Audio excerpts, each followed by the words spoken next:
Flipping it up and out. Bogues! A recent block by Bogut. Good recovery by Andrew Bogut. Let's get rogue. Welcome to Rogue Bogues, the basketball series, for another week of shenanigans with good friend Mike Procopio Pro. What is news? Bogues, does the drama ever stop with this NBA stuff? It just never fucking stops. It's just... Have you seen that meme online that says days without any drama in the NBA? It's always zero. It's always zero. It's always zero. Yeah, it's never hold ending. the line. This has been in what is so far been a pretty good season on court. A lot of surprises, a lot of young teams, the anti-tank teams aren't doing too badly. A lot of good stuff going on the court, but off court is definitely trumping that. And I just listened to Brian Windhorst's podcast, probably not the best barometer, but he had Bontemps and McMahon on there. So we all know which way they swing on all these issues. And Brian actually made a fair point that he just wants to talk about the positive of what's going on in the NBA, but they get stuck to talking about all of this bullshit. And if you go to the ESPN.com or whatever, the first 5 pages are the off-court bullshit in, Kyrie or Bridges or whatever it is. And I thought he made a valid point there that he just wants to talk about different teams and how they've adjusted their defenses and how this has been a positive, how Minnesota's struggling and why and all that kind of stuff. And we always get railroaded into the days of our life shit, whether sometimes by choice, and this week definitely not by choice. Bogues, it reminds me of NBA in the 90s where the Portland Trailblazers were getting arrested for every little thing, from domestic violence to fights to this, Charles Barkley throwing somebody through a window or, what I'm saying? It just... Oh, they'd be screwed in today's day and era too, by the way. Let's not sugarcoat that. Those guys in the 80s and the 90s with camera phones and social media would be 10 times worse than what we're seeing today. Yeah, without question, because those guys they were a different breed of a cat for sure. As far as what they did and not really caring, they weren't sensitive. Remember the Trailblazers? They had Zach Randolph had the dog fighting ring, where he had, he had the doggy treadmill in his house and stuff. He was. I think the Warriors was it Chris? What was his last name? Chris Mills went on the team bus. Was that Chris? I thought that was a Robinson. It was Robinson. I think it was Golden State, Portland back in the day. And I'm pretty sure Chris Mills got into it with a few of those jailblazer type guys. And I'm pretty sure he got on the team bus. He pulled the team bus over after the game that was going to the airport with his car and his boys. And apparently he's a gangbanger of some sort as well. And got on with a loaded weapon, apparently was the rumor back then, and threatened guys you ever do that shit again, I'm going to find you. So in today's world, that would be, forget about it. Talked about for months, and the guy would be out of the league within a day. But they definitely got away. Let's start on a positive note then. Let's get into before we get into all the nonsense that we have to kind of talk about because it is news. Team of the weeks this week, Pro. I'm going to go with my team of the week, strong team, the Milwaukee Bucks. Pretty obvious one, but kind of missed them last week. I think they've just been so good the last 3 or 4 years that we just kind of overlooked them a little bit. But 8-0, they beat OKC last night without Giannis and didn't miss a beat. They're a fine-tuned machine. They're still missing Middleton. People forget. You even forget he's on the roster, how well they're playing. He's going to be welcome back and a huge addition, mainly for, I think, towards the end of the season and playoffs. He's very, very valuable. But it goes to show you, Pro, what you can do with a superstar that really doesn't have an ego. He has a confidence and a little bit of a cockiness about him, which he needs, which is why he is who he is in Giannis. But no ego as far as what position you want me to play, coach. Okay, I'm going to, I've got 3 fouls. You're going to bench me for a bit. I'm not playing well, blah, blah, blah.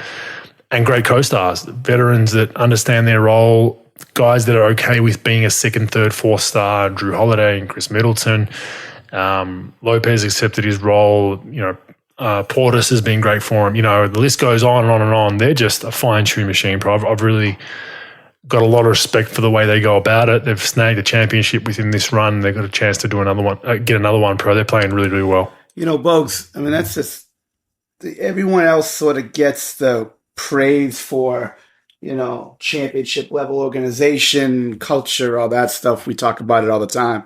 And they really have it going. And they're even though they've won a championship and they're extremely talented, I don't think they get enough love from, mainstream people, media, whatever, as far as how they conduct business on a regular basis. I mean, Giannis, obviously, he's the head of the head of the pyramid or whatever you want to call it, but everybody just sort of steps up and they play their role. Even like Wes Matthews, who plays 15 minutes a game and averages 3 and 2. He's a big part of things. Like Bobby Portis. Like I really like that second unit they got going on, that just comes in and gets the job done. They play together. They play unselfishly. Obviously they play through Giannis, but Drew Holiday and the other guys that sort of step up. Lopez, giving you 15. Am I right here? Does Lopez lead the league in shot blocking, I think he leads. I think he's up there. Yeah, he might still be. He was at 3. I know he was definitely up there. But he's fantastic. And job. I think any young player or young coach that's listening to this, and really getting the idea across to your players is like the first thing that you should really want to do is impact winning. And then stats and things are going to come because everybody eats better. Of course, the fat guy talking about eating, but like everybody eats better when you win. And putting your ego aside, what can I do to impact winning?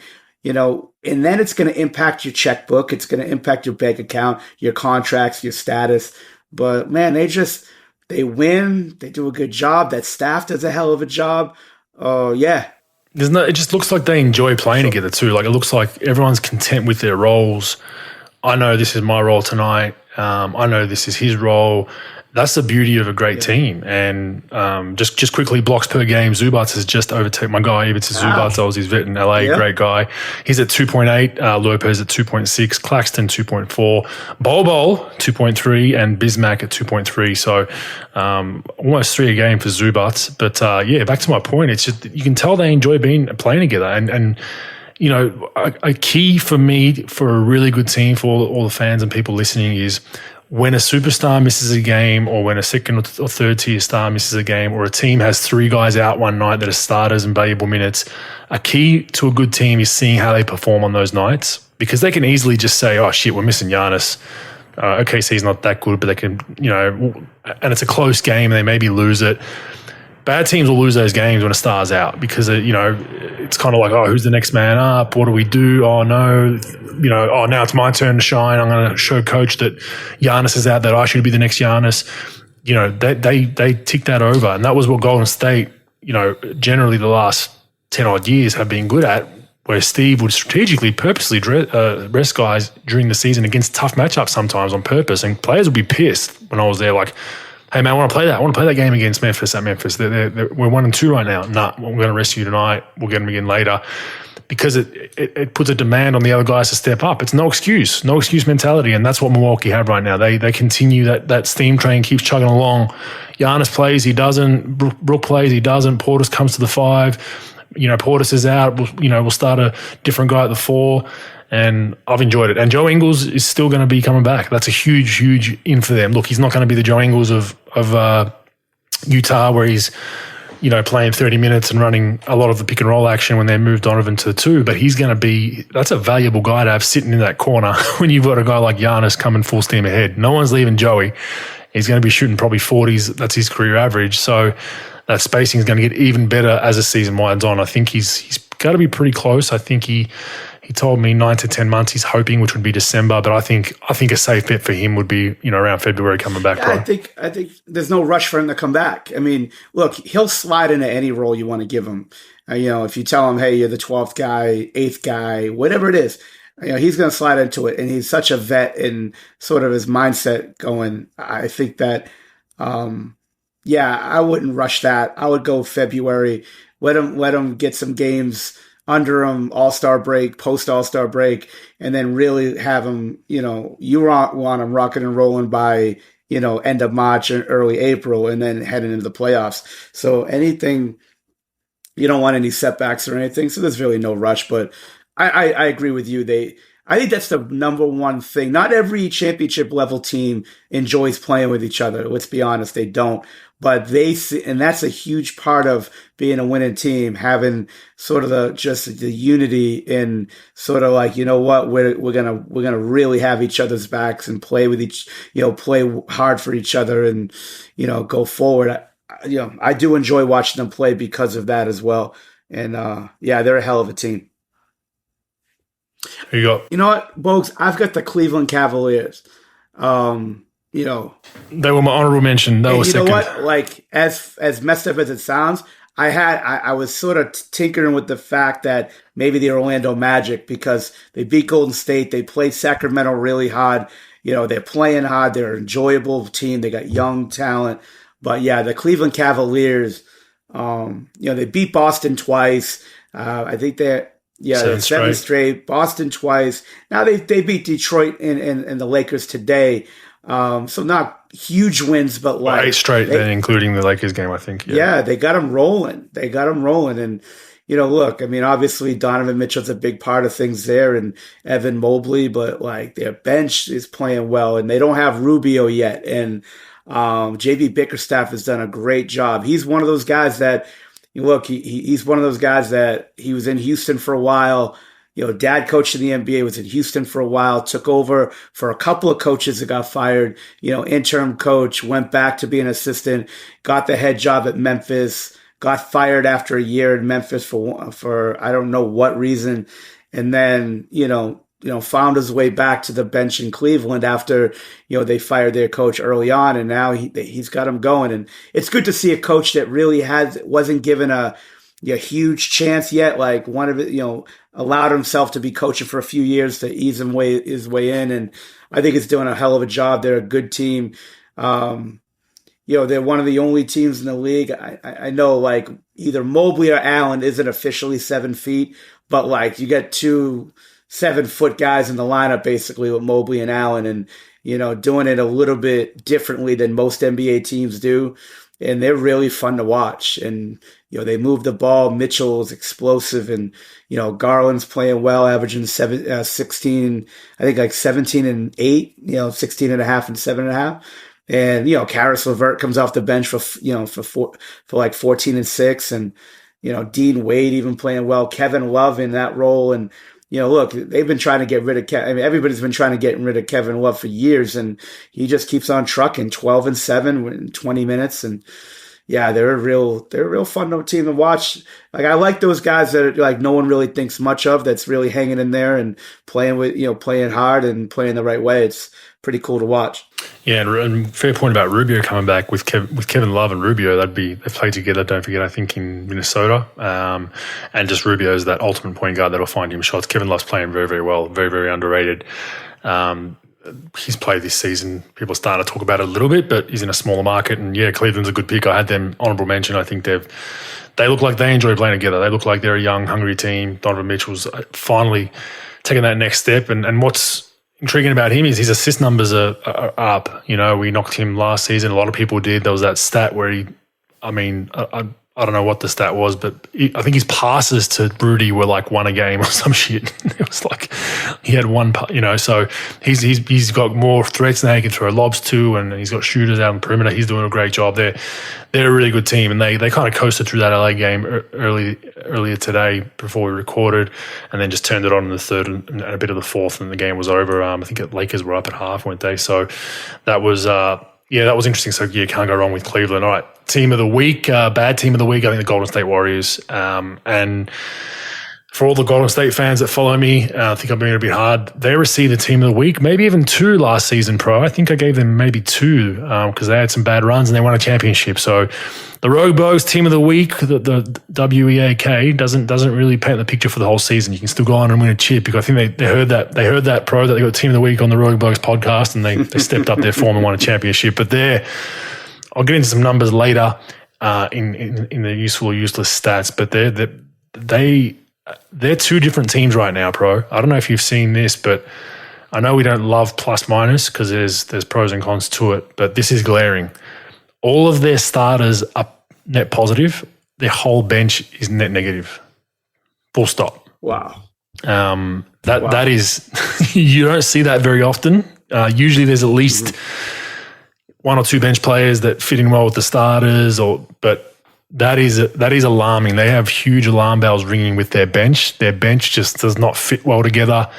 Steve Kerr's scratching his head trying to find different lineups. He's tried Kuminga and Wiseman, then maybe just Wiseman, then maybe just Kuminga, then Jordan Poole, then do I need a facilitator with Jordan? He's scratching his head, and that's a huge, huge concern. Defensively, they've been horrid. I'll get into that number and say that surprise for the useful or useless stat because this is another one.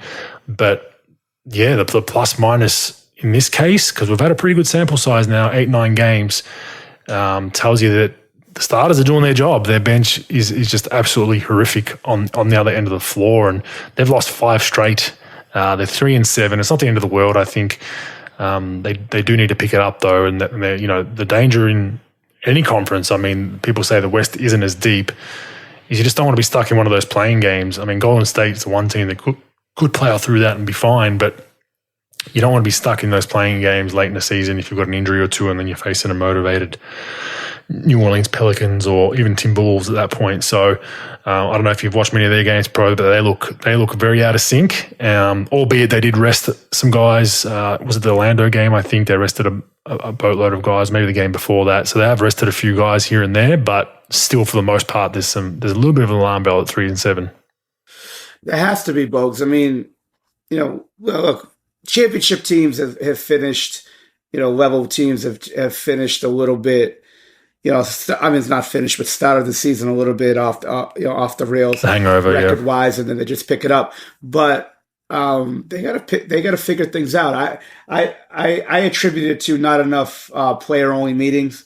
I think they really, again, the NBA season technically doesn't start until you do one. Maybe they have done one. Maybe. I stole Pro's quote, everyone. I apologize. I put Pro's quote out on Twitter, and he railed me for it. So I should have TM'd it. Yeah, what are you gonna do, folks? Hey, I just attribute it to being, to having funny shit that I say on the show. So I appreciate that. But there's something wrong. And there's definitely I can't put my finger on it. And people probably attribute it to the fight, the punch, the sucker punch, and all that, and and things. But forget about that. They got to put that shit aside. And then it's not easy to put aside, but they got to figure some stuff out for sure. I mean. They're a talented team. Klay Thompson's not playing well. Well, consistently, I would say. And I know the injuries, and that's the number one concern. Well, he's hurt and all that. But you know what? Young guys, there's no more excuses for James Wiseman anymore. Look, if you really want to be a great player in this league, you're gonna have to step up in your time. Defensively, you got to pick up your role. Look, these starters are doing their job for the most part. Steph at 31 and 7-7. Klay, even though he's not Klay yet, the Klay of old, he's doing 15. Oh, sorry about that. I didn't mean to be Charles Barkley and all, but 15, 3-3. Wiggins 17-6. Draymond's putting up his usual 8 and 6, 9 and 6. Looney 7-6. The bench has to figure it out, because without the bench, they got no chance. You can't win a championship based on starters alone. And the benches have to be there and step up and do their job. And all this talk about Kuminga and Wiseman being this great player. Well, I want to see it. I want to see it. Now, I'm not expecting them to put up KD numbers or anything like that. I don't expect Wiseman to be the next Kevin Garnett. But, I mean, in your minutes, you have to perform. Klay does his role in 27 minutes. Steph does his role in 35. Right? They got to do their role in 14 minutes a game, and they have to impact winning. And they have not impacted winning, obviously, by even the small sample size of the plus minus, which I'm not a fan of. I agree, like you said, but they got to step up. I sort of like JaMychal Green, watching him, in the short time that I've watched him. I thought he's played decent, but he's not the reason why they're winning or losing. Jordan Poole, Kuminga, and Wiseman has the most impact on and maybe even Moses Moody has the most impact on that team in the second unit. They've got to do more. and it's gonna, or it's gonna be ugly because, look, like you keep on. I don't expect this to keep up, but they got to do more and they got to figure it out. I think they need a players only meeting. Ty Jerome's been decent for him actually as well. He's been okay off the bench. Yeah. He's got some minutes for him and been pretty productive. But they're just. It's a tale of two teams right now. The starters obviously have a bit of championship hangover, but you don't want to be in a position where you're playing Steph and Clay and Draymond 40 minutes a night the first month of the season to get wins. And that's something they didn't really have to do in the past. And this season it looks like they're going to have to. And you got the risk then of burnout, injury, all that kind of stuff. So they're in some struggles. Clay was just quoted today as in his press conference. Did you see that press conference, by the way? It was hilarious. So there's a room in there's a room in the what happened? There's a room in the arena at the new arena in Golden State. I don't know if it's a usual media room, but they had the media there, and it's one whole side's glass, and it's the ocean, so it's on the bay.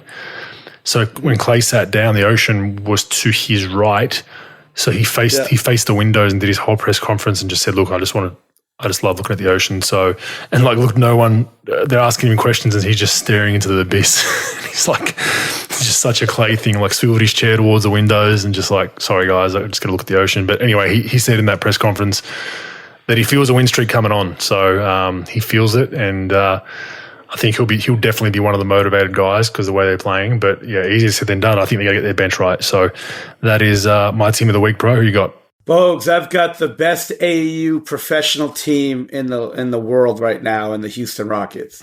I mean, can there be a bigger shit show than them? I mean, look, I know they're young. They're really young. And that's most of their issues. But lost 6 straight, 1-9 as of current. 1-9, fights on the bench, arguments, not fights. Eric Gordon's looking like, what did I sign up for? Do I really want to be going through this on a daily basis? Look, at the beginning of the year, I thought that they had some of the best young talent that the league has on a roster individually. And I don't use that bullshit term on paper and all that stuff. I know that like individually, they've got some great talent. Jabari Smith, Jalen Green, Mr. Taco Soup, Kevin Porter Jr., Sengun. I mean, they've got a lot of talent on their team. Our boy Tate, Josh Christopher, but like at some point they're going to have to start showing. They're going to have to start showing something, and they're just a train wreck. I mean, it's early. They've got time. They do have talent. No, they're not going anywhere. They might be in the Victor sweepstakes. But yeah, they are bad. I thought preseason there was still some games just because of their talent. Like they're one of those teams that I thought they could beat like the best team by 20 and then lose to the worst team by 30. But they're just losing to everyone, and they're not even in games for the most part. Like from the first quarter, they're down. They're always just down 10 to 15 every first quarter break. It's just like they cut it to 7 and then it blows out to 18. It's just like they're hot. They don't look good. They don't look in sync. Doesn't look like guys understand their roles, and that happens. Look, that happens with a young team. But you got to put a little bit of blame on the coach and the organization as well, because that starts at the top. You got to start kind of routing some roles to your younger guys. Otherwise, they're just going to get lost in the abyss of the NBA, and they're all going to move on to greener pastures when they're out of contract. And that goes to show you, Bogues, either front offices don't do a good enough job addressing it, or it's just sort of lost. It's sort of like the American-born white basketball player. Maybe it's just lost in the abyss. It's there's just not enough leadership and veterans that you could bring in to help a team like this. Look, obviously, like their young core is their talent, but you need veterans on that team. I mean, look at besides Eric Gordon, like their top of their rotation is Kevin Porter, Jalen Green, Jabari Smith, Sengun. Then you've got like Josh Christopher, Tate, Eric Gordon. Eric Gordon. He's the vet, but like you need 3 or 4, like a Mike Muscala or somebody like that, an Al Horford type guy. Like But I'm telling you, you go through these rosters and it's tough to find out of 510 players. It's really hard to find more than maybe 40, if that, vets that are leadership type guys that players will respect and respond to. And most of it is because the youth, they don't respect A, people that are older than them, B, that players that have done it before them that aren't stars anymore. They respect the stars. The problem is most of the stars are young guys. So if you bring in a guy that's not playing as many minutes, that is your Adonis Haslam type. And what Udonis does in Miami is ridiculous because he doesn't play at all. People respect him mostly out of fear because he'll beat the fuck out of you. But there's not a lot of those type guys, and they need that. They need that. Obviously, the bulk of the minutes are going to go to the young guys, but they need the vets to teach them how to be professional, how to handle this. People that they could just sort of lean on a little bit. But I really think that there's really not a lot of those players in the NBA anymore. There are, but it's very scarce to find. And Houston needs that badly because obviously they're in the Victor sweepstakes. But again, there's another young player you're gonna have to throw out there, and you need some veterans that can play a little bit, that they could respect and fear a little bit, or this is gonna be a broken ship. It's gonna be, it's gonna be a fantasy team is what it's gonna be. It's an AU team. It's an AU team right now. And I think they get Victor. They got to trade some of those young guys if that happens. Crystal balling, get some of the shitheads out of that locker room and get some more vets in for sure to put around Victor. So they're not looking good, and it does not look like. People say the future's bright because they got young stars, but it doesn't always equate that way. They look like they don't like playing together, and it looks like it's a prototypical young bad team that every night they're competing with each other with who's going to top score or get a big stat line. Like, this is my team, this is my team. There's 3 or 4 guys like that on that team that are in that arm wrestle, which never ends well and gets a coach fired and a GM fired before they start to figure it out. So we'll see if they at least can turn the corner and just, we're not expecting them to win 30, 40 games. But, you look at OKC probably as a comparison, similar type rosters as far as young development guys, and they're doing tremendously. They still compete on a nightly basis, and that comes down to what Pro said earlier of the organizational structure from the top down there is firm. It's airtight. There's no bullshit. There's the door kind of thing, whereas Houston's kind of had a lot of changes the last 3 or 4 years, and we don't really know what their identity or their culture is, and that can be important in the NBA. So we'll watch that space. All right, let's get into this Kyrie shit. Oh, so suspended 5 games, Pro. To me, honestly, I think he was suspended for not saying sorry on the follow-up. I think that's what did him over. I think that follow-up press conference where he, everyone thought he was going to come and say, I apologize if what I tweeted, the link that I tweeted was, hurtful to anyone, and he just refused to do that. Some will say that's his prerogative, and I'm kind of in a hard place here just from the basis of I'm big on free speech. I think free speech is very, very important, and you can't really edit free speech, in my opinion, because it's a slippery slope if you do. It becomes Orwellian. But the good thing about free speech is when someone makes a silly comment is everyone else has their right to say you're an idiot.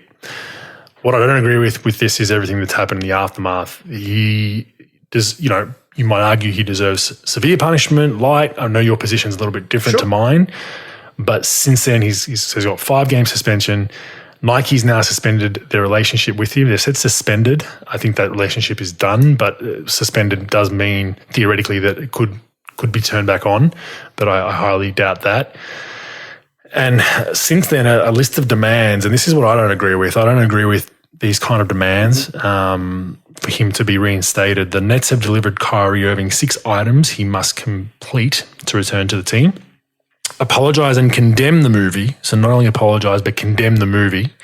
I think that's gone a bit too far because he didn't make the movie. I think apologising for, there's rumours now that he didn't watch the whole movie. That came from CJ McCollum, that he just tweeted, he liked a bit of it and tweeted it. Who knows? I'm not defending him by any means, but so apologise, condemn the movie, $500K donation to anti-hate causes, sensitivity training, anti-Semitic training, meet with the ADL and Jewish leaders, and meet with Joe Tsai to demonstrate understanding.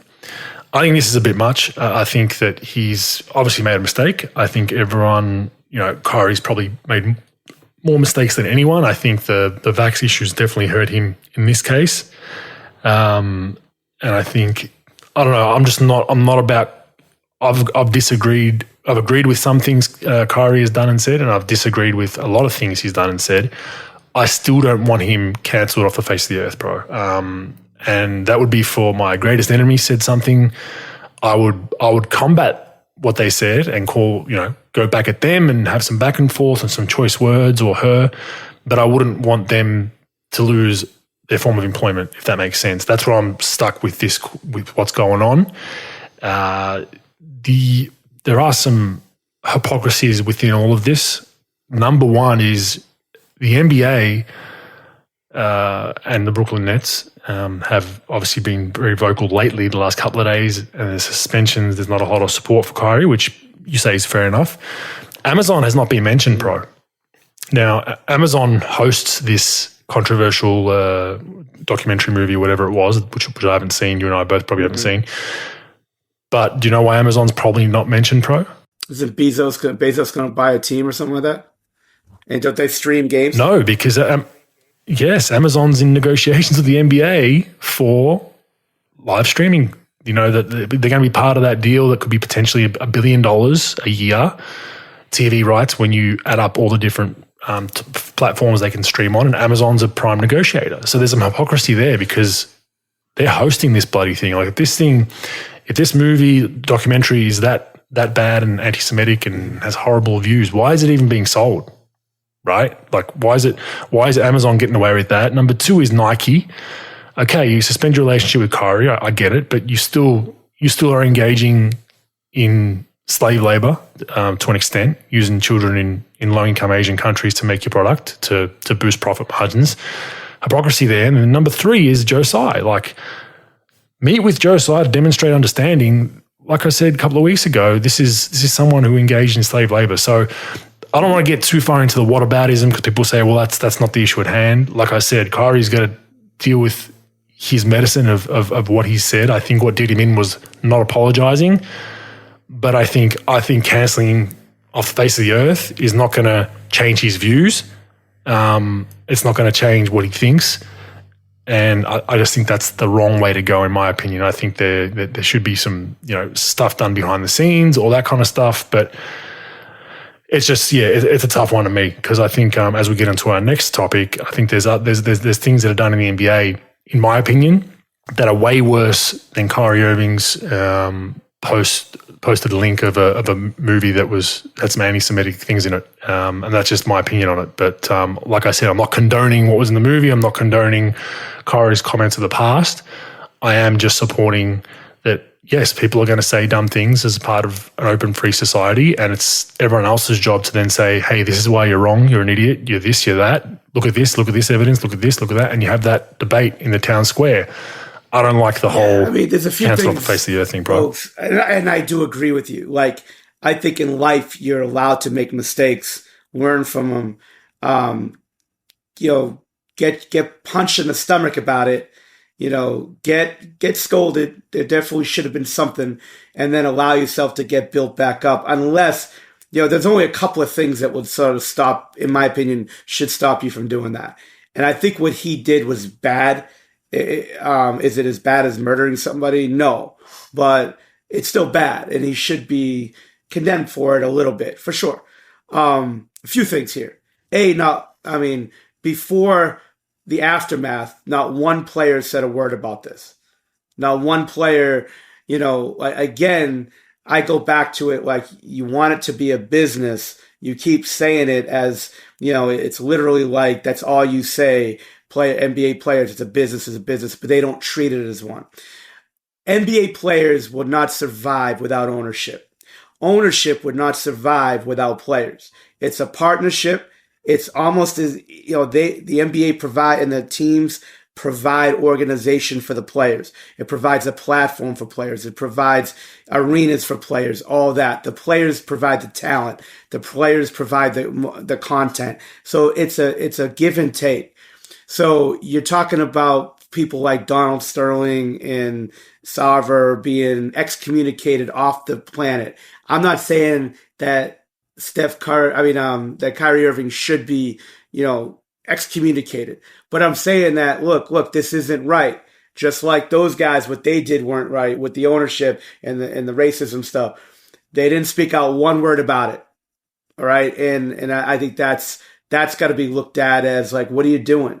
Like, you have to protect your product. This wasn't good for business, and you should speak out about it because you're quick, you're quick to trigger on other things, but not this thing. Now, with Kyrie itself, look, he's been somebody who's been against the grain since he's been in the league. Like, he wants to tell you how smart he is, and he is a smart guy. But, like, everything's sort of just, I'm not saying it's for attention, but he loves going against the grain. He goes against the media. The vax thing is what it is. I'm not saying that that's a point to it. I'm saying, like, taking that, remember he took that week off that nobody really knew where he was when he was in Brooklyn, and then, like, he was seen partying with his sister. Yeah, then partying with his sister. Yeah, part of the BLM stuff, right? Partying with his sister without a mask on or whatever that was. I don't care about the mask thing. I'm just saying, like, can't find him, not showing up to work, but partying with his sister. I think it was a birthday party or whatever. And then, like, burning the sage thing. He ended it badly with Boston, like stomping on the leprechaun on half court. I don't really care about that, but it just adds up. Like, there are certain things in this world, Bogues, that you could agree with it. You could agree with it. You could disagree with it, but you're not fighting City Hall on some things. There's not some hills aren't worth dying on. And this fight that he was given about, like, either promoting, not promoting this movie and not saying sorry, he wasn't going to win this battle. There's only a handful of players in the history of the league that is just as important as the logo itself. Guys like Jordan, LeBron, Magic, Kobe. There was a few guys that could withstand something like this if that happened to them. And I don't think they could even withstand it with the media and the bad press on it. Kyrie is not one of those players. Kyrie is going to go down in history as a very good basketball player, an all-star level player. But you can't fight the media on this and the bad press on it. There was nothing he was going to do. All he had to do was just say, hey, I made a mistake. I'm sorry. It hurt a lot of people. I deeply apologize. I was wrong. And then end it from there. And I almost can guarantee that 90% of what transpired out of this wouldn't have happened. But he fought it. And not only did he fight it, he wanted to combat that with not saying sorry and then turn it into this, racism thing about where were you when, several million of my people were, buried in this country and all of that. No, this is not what this was about. This was about you fucked up. Regardless if it's right, wrong, or indifferent. It was wrong. Now, how wrong was it?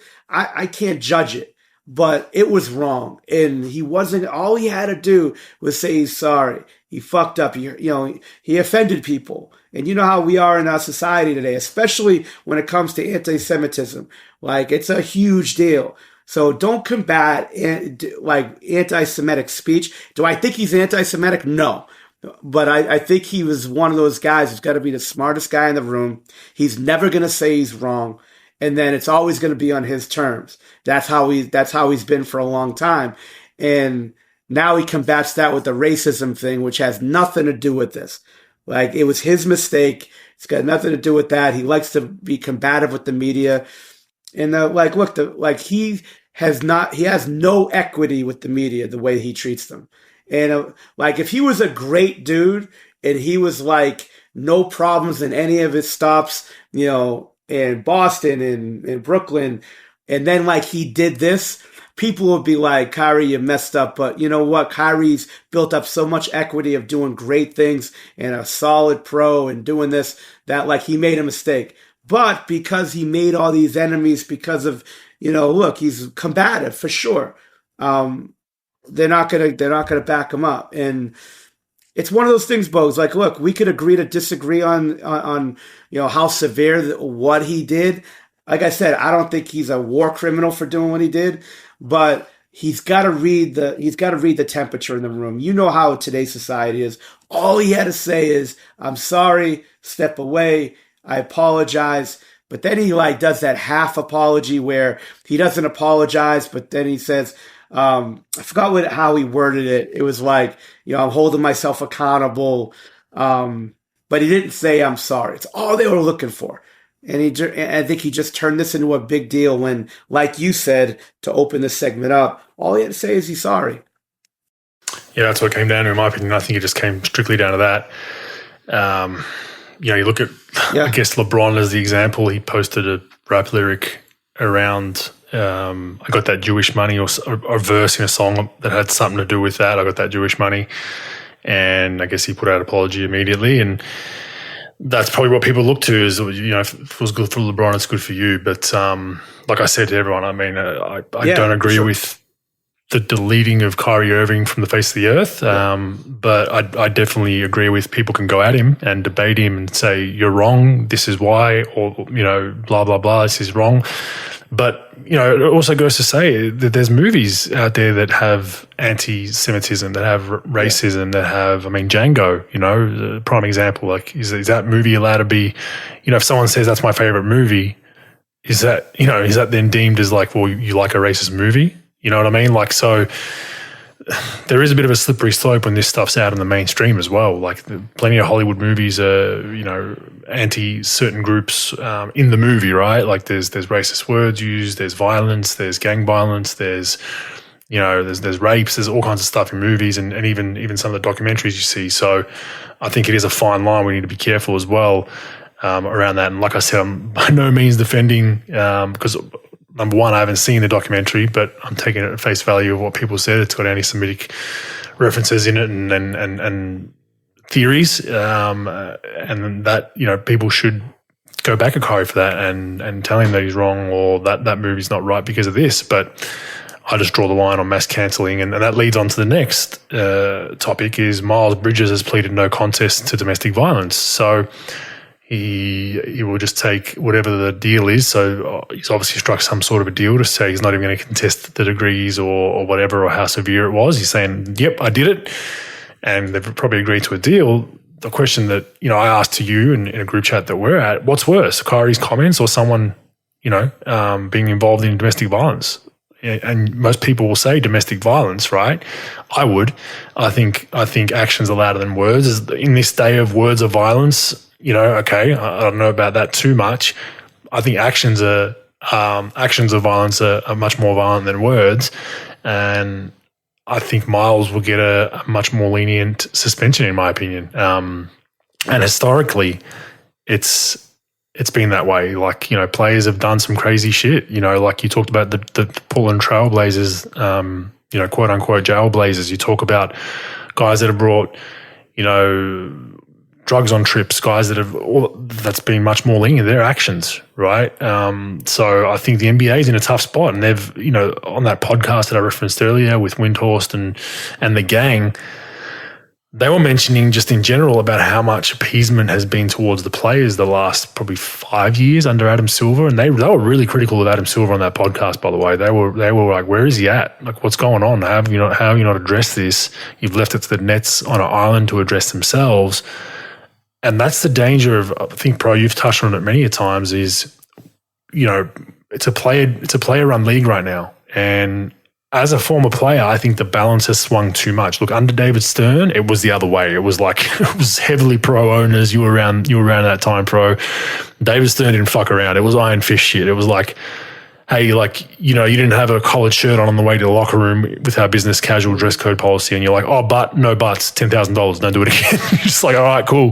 Whereas now it's like, really, we really don't want to suspend you, so just do X, Y, and Z and make it sure like you really care, and we'll take care of you. I think that's too far the other way. I think there needs to be a clear-cut set of rules, and these kind of things, will a Kyrie Irving stop doing certain things? It seems like no. He's, as Pro read off his resume of indiscretions he's had, I don't think he's going to change. I just don't. I don't think he is who he is, and he's going to wear that with a kind of a badge of honor, quote unquote. But I think the league really needs to reassess where it's at as far as having a better balance. Mainly with we had a guy punch a guy in the face 3 weeks ago. And that's seen nowhere near as bad as a Kyrie Irving the league posted is in a tweet, weird right? place right now. It's the wild, wild west, how some of these things are being done. And there's really not much going on with as far as punishment. Look, actions and words, you're absolutely right. Actions are much worse than words. Now, words that continuously are said and no one does anything about it, and the people keep on, just doing things. Inciting violence, definitely. Like if you're posting shit that says, "Go and kill this type of people or these group," that's very. But still, the person actually doing it, yes, is a notch higher, in my opinion. Now you could cite historical references and no. I get all that. Yeah. But people will say Kyrie's got a mass following, so he can inflict a much more harm onto the community because a lot of people listen to him, right? But I still think the person engaging the actions is worse. But that's just my opinion on it. No doubt. And then with Bridges, like I would do 25 games like it's nothing. And I'd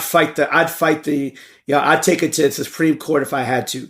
Like, you cannot have a product, in my opinion, on the court, with as many families that go to games as there are and people who follow the league, and you have somebody who beats the fuck out of his wife, I'm sorry, allegedly, even though there are pictures of it, like, allow him to, just because he pleaded guilty and he gets to do some read to achieve for a couple of months and do whatever, allow him to get back into your league, with a slap on the wrist. You have to set a tone and say, this is not going to fly here. And if anybody else, from LeBron James to Jerome James and anything in between, if anybody does it, they're getting the same penalty. This is bullshit. This is not going to be... Look, at the end of the day, again, both parties need each other. Both parties need each other.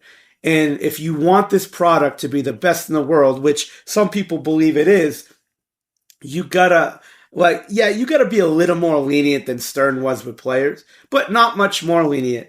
You gotta allow them to get as much money as possible. You need to make sure the teams are giving them every great tool to be successful that they can, with large staffs and taking care of their bodies and all that stuff, best planes, hotels, and they do that. But there's a code here that has to be followed by the players. And I don't care who you are, you got to follow it, because that's what being a professional is. And most players, to be honest, are pretty professional. You may not love them from top to bottom, but most players are.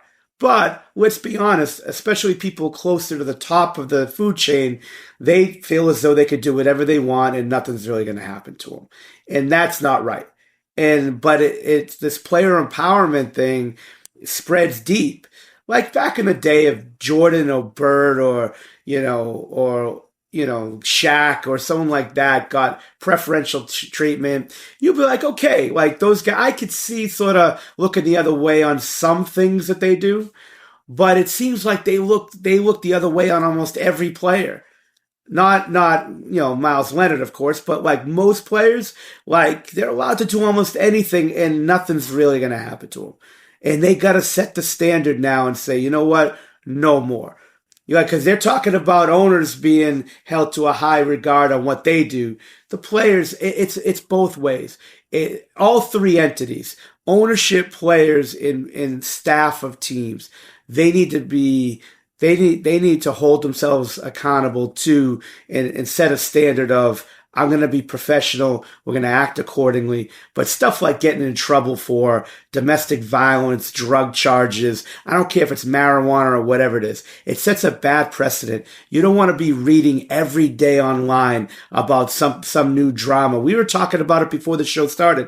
Just drama after drama after drama. Like, let's read that Kevin Durant went 2 for 28 last night and got teed up and got thrown out of the game. I'm okay with that.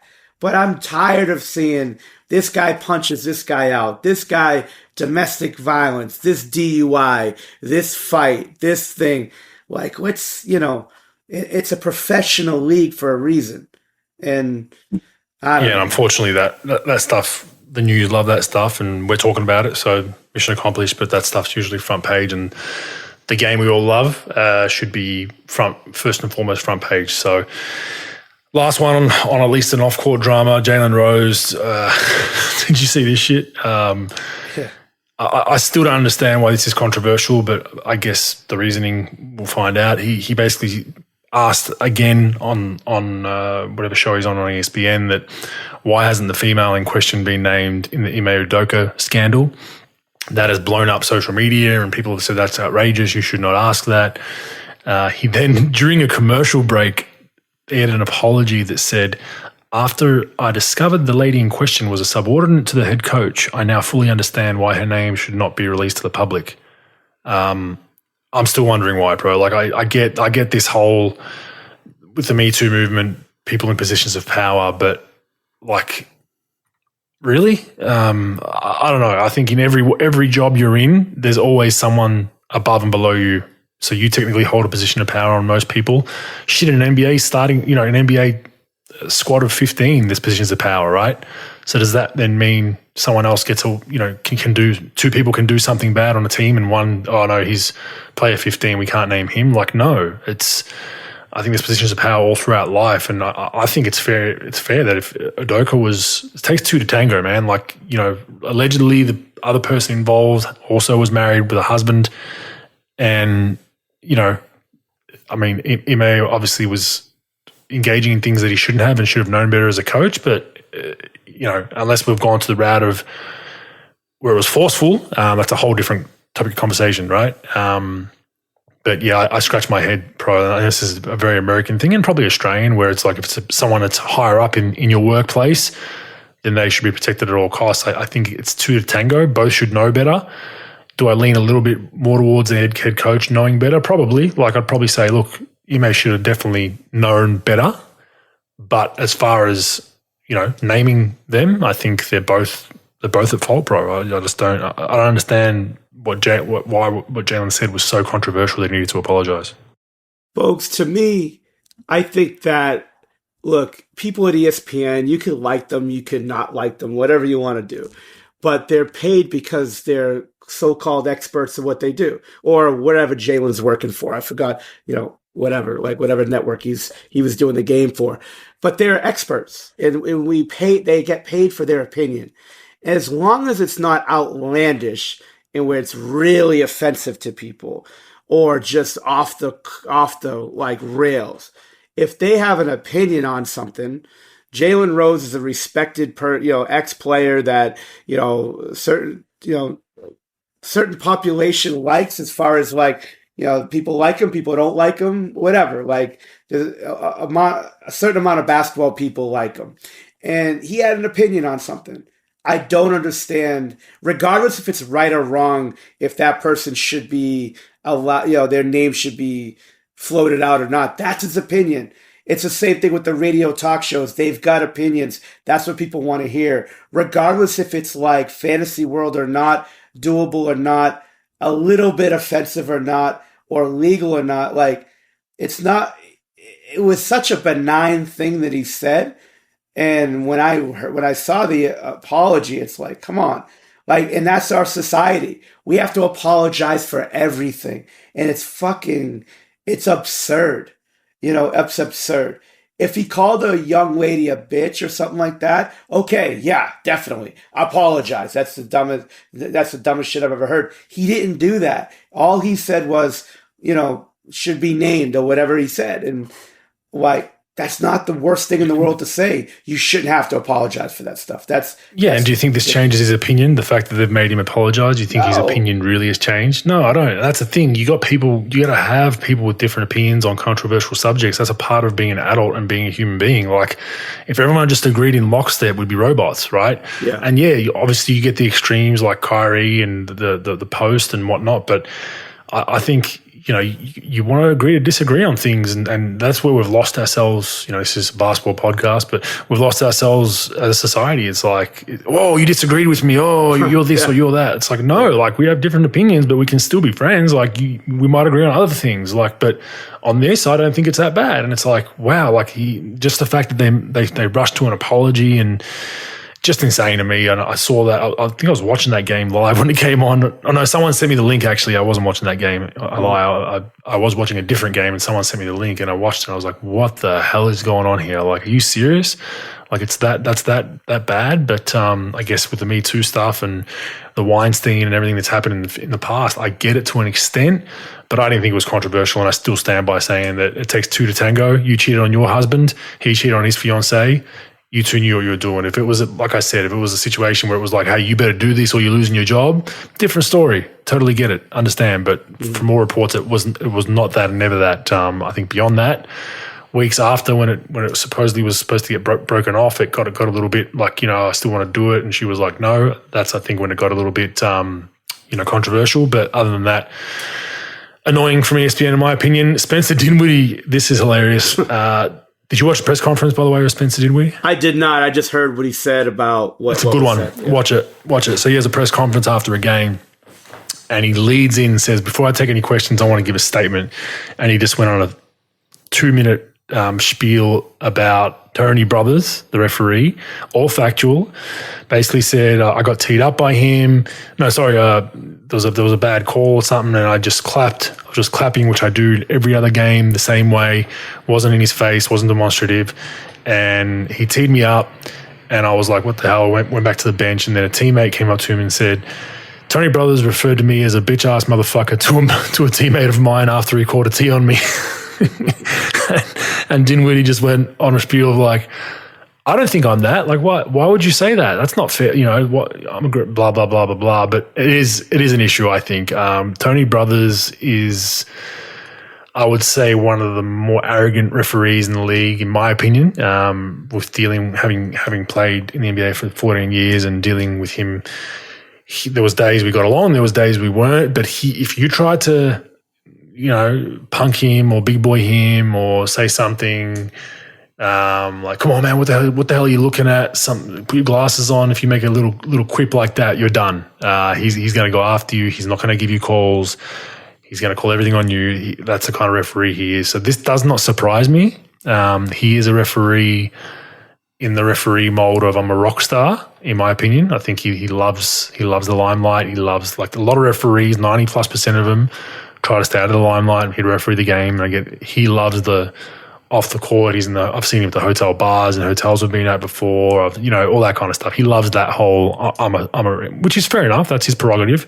But I think this was very inappropriate, and I don't think this is the first time, Pro. I don't know what your thoughts are on it. Bogues, I never really got a chance to sort of know referees too much, around, but you do hear about certain names that were guys that were arrogant and not someone that you deal with, and they're not fun to deal with. I do think there is. I mean, that's, first of all, it's unprofessional. Like, regardless of what your feelings are, and I'm sure that he's gotten called way worse than that from 1,000 different players. But for probably half good reasons. He can't get teed up, though. That's the problem, bro. He can't get teed up. No doubt about it. No doubt about it. What I think, though, Bogues, is a huge problem with allowing players, and it's not, I mean, some of it's justified, most of it's not, but the never-ending bitching at referees and disrespect to referees from players, from the best player to the worst player on every call. And it's allowed. I think there's got to be more ruling against it, because the relationship between the two parties is not great in some instances. Some of it's because of the players, some of it's because of the referee. But I do think that there's an issue, and I think it's going to get cleaned up, because what happens is it trickles down to the college and the high school and the junior high school game, where every player bitches at every referee. That's why there's a shortage of referees from the grassroots level, because nobody wants to deal with it anymore. There's a huge issue. And I know it's off topic of what we're talking about. I have a problem with the referee calling that to a player. I think it's unprofessional. to do for sure. If it was even said, I assume it was. He probably lost his cool, but I don't know, Bogues. What's your feeling though on that? Like, I know as a player, you probably thought like it's justified to bitch at refs all the time, but like, don't you think it's sort of like it's enough's enough? Like on most of these things, like there's got to be something where it could be, to just sort of quiet this stuff down a little bit. Because it's all game, every call. I haven't seen one call where a guy gets called for a foul and the player is like, "Yep, I got it." Like there's very few of those, and I think it's a problem for the game. I think it goes both ways, but I think Tony Brothers definitely overstepped the mark. Oh yeah, for sure. And I think he should be suspended and fined, just like a player would. Like if a player went off his head, got two T's and kept going at an official, okay, that's the extreme. But a referee is policing that behavior to make sure it doesn't happen. For him to then engage in it is very hypocritical, and it's not good for the game, because the last thing you want is that little, Dinwiddie got his tee, he walks away, it's over. Last thing you want is Dinwiddie to then hear that. He goes back at him and says, "What'd you call me?" And they go face to face. Tony Brothers has a whistle, ejects him, and then it maybe leads to something greater. And I don't think you want to do that. Now it creates animosity between those two, creates questions about should he referee Dinwiddie in Dallas Mavericks games? So there's a whole thing there. I think the NBA needs to stamp this out immediately. I'll just give him one game, suspend him one game and make it known publicly. I think refs should be held to the same standard as players when it comes to that kind of stuff. But I also agree that there needs to be, players there's some players that, man, like your guy Kobe, man, he used to talk reckless to the referees, man. I could not believe the shit that he would say to referees. And he knew, basically, no, like, you're going to throw me out? These people are here to see me, like F you, like, throw me out then. You're going to, but he would, and then you get Joe Blow or Jerome James, as pro says, hey, that wasn't a foul, T. And Kobe's like, in the ref for 30 straight seconds, like, you MF, you better give me the call. He's hacking me. What the F are you looking at? You shouldn't be in this league. No T. Allen Iverson was another one, right? So I would stamp that out. I think that's definitely, there needs to be a respect for the official. And this is coming from a guy who's had indiscretions with refs, but I took my medicine. Like, if I was wrong, and I took my fine and I moved on. But you have to, there is emotions involved. And I've always said the smart officials, they give you 5 or 6 seconds, even if they've made they know they've made a bad call. But then beyond that, they say, hey, that's enough. And then if you keep going, they tee you up. They were great officials. I loved them. I had time for them. And there is an issue in junior sports here in Australia too with finding officials in not just basketball, but Australian rules football, rugby league, pro. I don't know if it's an issue in the US, probably is, but like Australian rules football is kind of rough and tough, kind of, gridiron with no pads, and you go to these junior games, under 14s, under 16s, and these parents are just fucking idiots, man. Like, they're just, Bogues. And they're yelling at referees and umpires and abusing them. Right now, in Australian rules football, I believe the umpires have to get escorted on and off the ground by both teams' parents. There's a select group from each team to walk them on and off the fucking field, man. Like, and this is coming from, 16-year-old. Yeah, you can say, oh, come on, ref, like, you missed that. No problem. But there's parents that, borderline throwing beers and abusing them and yelling and swearing. You're just like, what are you doing? Folks, there's 5 videos a week of parents and coaches knocking out referees in the United States. It's a fucking problem. And I'm telling you, it's a huge problem that nobody talks about. They think it's funny, like, because they see players abusing referees verbally, and then, like, yeah, they get teed up or whatever, but they're still allowed to do it. I think because it trickles down, they see professionals doing it. And like I said, it's not like Luka Giannis, KD or Jokic doing it. It's Grant fucking Williams. Like, like the 9th, 10th best player in the fucking Boston Celtics is bitching out a referee or complaining every call. And look, I don't think anyone should do it. Yeah, of course, you're going to lose your cool and you think you get screwed. Like, I think there needs to be a major shift where development people are talking to young players, high school, college, pro, how to deal with referees with bad calls. I would always tell players, say, look, you get fucked on a call, I get it. And sometimes it's going to be so much that, like, you're going to lose control. And I get it once in a while. But for the most part, you get fucked on a call. You let it go. You react, but you don't do anything crazy. You let it go. the next stoppage of play, put your arm around the ref and say, look, I think I got fucking hammered on that call. What did you see so I could adjust? It teaches the player, A, to deal with their emotion, which is hard to do. Second, to communicate with the referee. Third, the referee has a little bit more respect for you and they want to communicate with you. Not all of them, because there's going to be a few of those really arrogant pricks that aren't going to want to talk to you. But you got to learn how to deal with it, because I'm telling you, it's an epidemic, league-wide. Everybody's doing it. It's worldwide. Yeah, it's worldwide. Yeah, worldwide. And like these young kids are on social media. They see their favorite players doing it. They see every player doing it. They think they could do it. Parents think they could do it. Coaches think they can do it.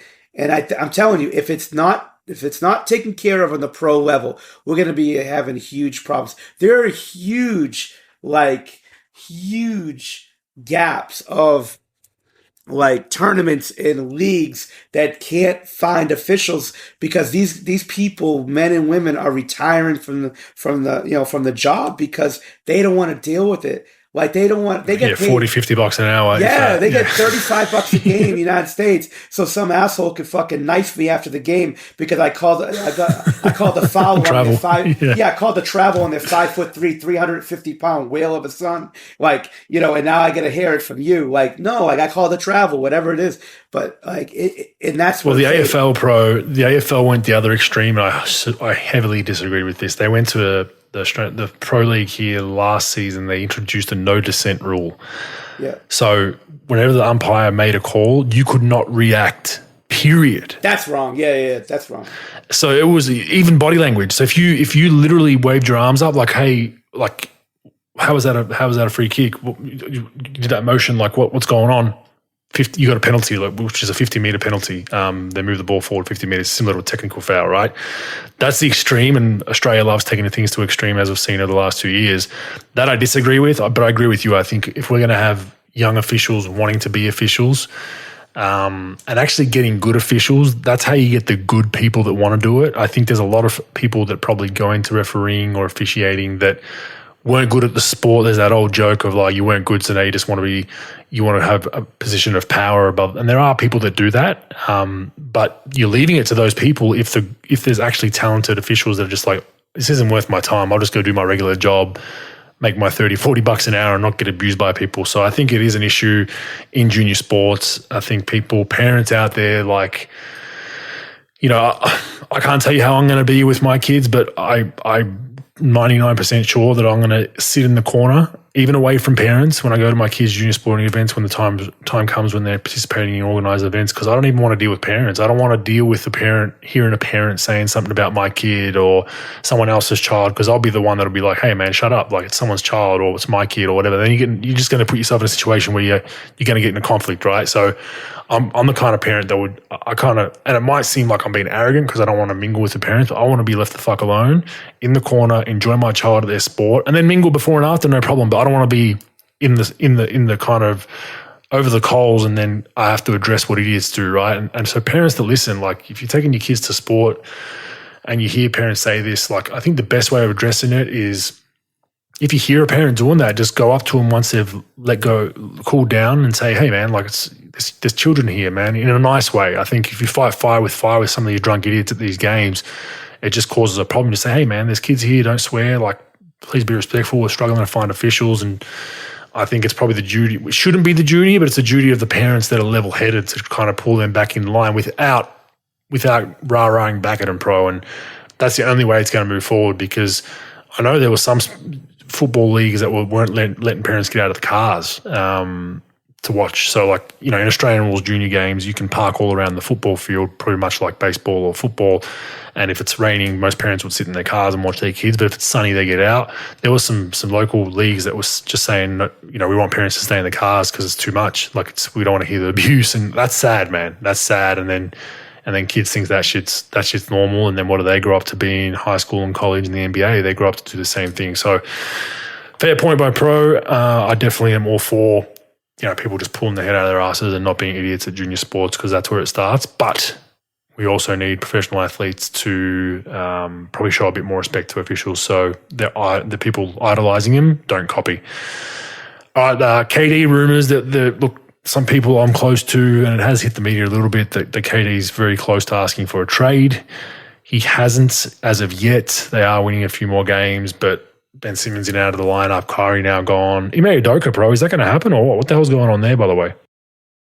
Yeah, I don't know, Bogues. I mean, it got reported by both, Woj and Shams that it was going to happen within days, and they were pretty close to doing it. And I don't know. I have no idea. Maybe they read because the media was killing them for doing it on Kyrie. And the Kyrie stuff. Maybe Kyrie's going to coach. Yeah, why not? Right? I mean, it's crazy. And then back to that, why isn't Sean Marks being called out for this too? Because he's like, Steve Nash has to get fired, and I understand that. It's run its course. They weren't listening to him anymore. He wasn't getting what he needed out of him.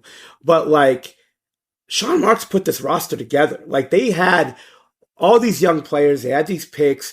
They were doing well. They had, KD signed. He was the one who brought in, decided to bring in, they got Kyrie. Did they have Kyrie before KD, or did they have him at the same time? Was Kyrie? They got them all at the same time, I think. Yeah, okay, and then I think Kyrie first, and then they got KD and James. And they don't forget they were a playoff team. They were a tough, nitty, grindy, physical group. Jared Dudley, they didn't get through the second round, but they were like a young up and coming team stacked with picks. They were on the right path. Yeah. Really, really good, man. And they had some toughness to them, whereas now they sold their soul for a big three, and look where that's got them. Yeah, I think you run the fine line, right? You try to develop your roster with young players under rookie deals with picks that you could then move for great players. Look, it's always great to have this team with low salary, with young players that are fighting, with a feisty coach. But you fight the temptation of all right, now, I want to go to the big time now and step my game up and sign these great players. So now I could really go to another level. Well, look, he did that. And look, I'm not saying that he shouldn't have what he should have, shouldn't have done. But what happens is, now you sell your soul, because now you have to deal with James Harden. And then instead of just sticking it out with these three, when KD was a little bit I think he was hurt, but he was, there was a lot of rumors that he wanted to go. And then they dealt Harden for Ben Simmons and really blew this thing up. And all their picks were gone. Now they get these issues. Now you're bringing in Ben Simmons. It was one thing when you have Harden, Kyrie, and KD.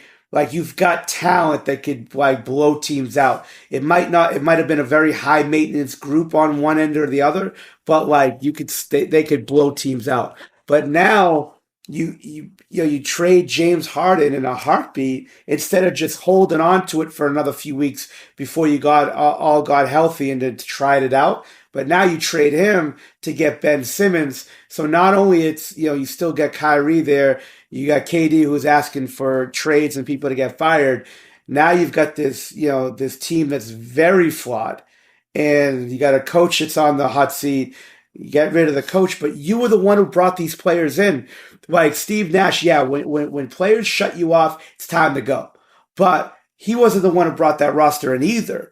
And he brought those questionable guys in, and then he made the trades, and then I don't know. I just it's sink or swim. So it's GM versus coach. It's the standard. If Nash doesn't go, Sean Marks goes, and they're going to try to save themselves. I don't know if I believe the whole Nash went to management and said he lost the team. I think that was probably they met in the middle, right? And they said it was a mutual, it was mutual. But I don't believe all that. But yeah, I think Sean Marks definitely deserves some blame. And that's the risk he took. He rolled the dice. They were in a really good position to be good for the next 5-10 years, right? Okay, you had D'Angelo Russell, you had a few other pieces where do we go with this? But they had picks and they had a tough, nitty group. Jared Allen, Kyrie LeVert, think got LeVert. Dinwiddie was there. Well, Dinwiddie was there. Yeah. Dinwiddie was there. They had enough scoring and they had a good balance. They were just a tough team. They were good, what Brooklyn should kind of be. Now they're a big three, cutesy wootsy. We're going to get buckets. They don't really grind games. Like it's, I don't know. And you've sold all your assets, right? You have no assets left. No. They're all in Houston, really. To Houston and Philly, right? To really do anything. So. Yeah, not good, but KD rumours will swirl up, especially if they lose a few more games, so watch that space. Kawhi injury reportedly is more serious than they have let on. They just put it as day-to-day rest management on his knee. They thought it was tendonitis, and a report has been that it is now thought to be much more serious. He's missed 5 straight games, about to be 6. I don't know, we haven't released what more serious means, but it's not a good thing when you talk about Kawhi and a knee. It's a bad thing, so we'll see how that goes. And then Cam Johnson is out for a while. I'm not sure, 6 to 8, is it? Torn meniscus, so maybe even more. He'll be out for a while. Huge out for them. Really affects the balance of their wings in Phoenix. So, yeah, the Kawhi one's probably the most concerning because, poor guy just can't seem to get that knee healthy. Yeah, that's pretty devastating, when you think about it, even though there's nothing been reported yet except, setbacks and, can't really get on the floor. But that's going to hurt because they put in all their eggs into that basket like most teams do. People don't understand, Bogues, how fragile an NBA season can be, especially if one of your best players goes down. And everybody's happy-go-lucky. It's not like NFL football where like stars sometimes get hurt, like tear their knee up in practice. You don't really see a lot of that. And then you do get the devastating injuries during games, and sometimes it happens during summer workouts. But like people don't understand, like all that whole team was developed around Kawhi and then Paul George and then all these other players that they brought in. And like they're a good team. They're a team that obviously has the makings of a championship level team. But if they can't get this health thing right, with Kawhi, there's only and plus we've been seeing them lose a bunch of games, with things like they're a top 2 team right now. They're standing at 7th at 5-4, and in the West. And again, it's early for sure, but without Kawhi, you can only do so much with Paul George and the rest of the cast of players they've got. You can only beat so many teams. You're sort of like the Denver Nuggets, sort of where you have one. They don't have a player as good as Jokic, but they got one Paul George. And they got a bunch of other guys, just not enough offense to really beat the really good teams. So that's a tough one. The Cam Johnson thing is tough because we talk about the Jay Crowder deal. Like, I think that they should not trade Jay Crowder and they should try to work something out to bring him back at some point, even before this injury. Now you got Jay Crowder sitting there. I'm wondering if they're going to bring him back. Probably not. But, I don't understand why you just can't let that thing work because Jay's such a big part of that team, toughness. He may not be the future with being older player with the Cam Johnson being younger and, just have a lot of upside, but that's going to hurt their chances too. But the West is a mess right now, Bogues. Like who like you got the Phoenix Suns and the Utah Jazz as your top 2, who would have thought that the Jazz would, I know it's early too, but like, there's no clear-cut best team in the league, even though Phoenix is sitting there at 7-2. Now Cam Johnson goes out for a couple of months. You don't know how long that's going to be, even though they say it's 2 months. Like, how much that affects the team. These injuries, they just stack up sometimes. And with the Kawhi, going back to Kawhi, it's like sometimes just players just have bad luck with injuries. It's not as bad as Greg Oden or someone like that, but, he's just hasn't been able to get healthy. And the last, the championship year was different, but like we've been doing this injury thing with him, for the last, 5 years? 4 or 5 years? Yeah, so, four, yeah. I just want to see the Clippers fully healthy. I just want to see, so we can see where they're at. I want to see them have a fully healthy season and see how deep they can go because they are a championship-built roster. They're a win-now mode roster. So I want to see it. That's why I want him healthy. So hopefully he can get right. But as soon as they say it's more serious than thought, you're like, well, does that mean ACL tear? Does that mean a meniscus tear? Does that mean, what does that mean? So they've left it pretty open, which is concerning. So we'll see how that goes. 2 travels in late game or game winners last week, bro. Tyler Hero was one, knocked down a game winner. He was ruled to have travelled after the game in the good old NBA post-game report. And then the other one was Jeremy Grant. I saw that one live. That was, I'm guessing they're going to say it was a gather of 4 steps before he shot it. But this is the devil in the detail, pro. You're either going to call travels or you're not. And this is what I hate. You're either going to call them on the 15th man and LeBron, or you're not going to call him on the 15th man and LeBron. Right now, the 15th man gets called for travel. LeBron doesn't. Right now, if it's a late game for a game winner, it's not getting called. But if it's the first minute of the quarter, it is. And it also goes to what Steve Kerr said. I don't know if you saw these comments, but he was asked about Jordan Poole being called for a few carries lately. And Steve Kerr on record said, hey, it is a carry. I 100% believe what Jordan Poole does is a carry. But we have seen since Allen Iverson came in the league that this has not been called a carry. And players are drilled and they're workout people and they teach them moves on how to carry the ball legally and get away with it.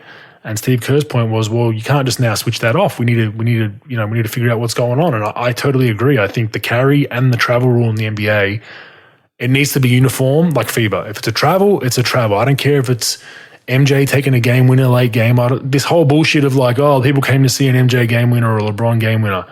Yeah, they did legally. Because people are betting on these games. People are invested in their teams to the point of tears. People have been lifelong fans.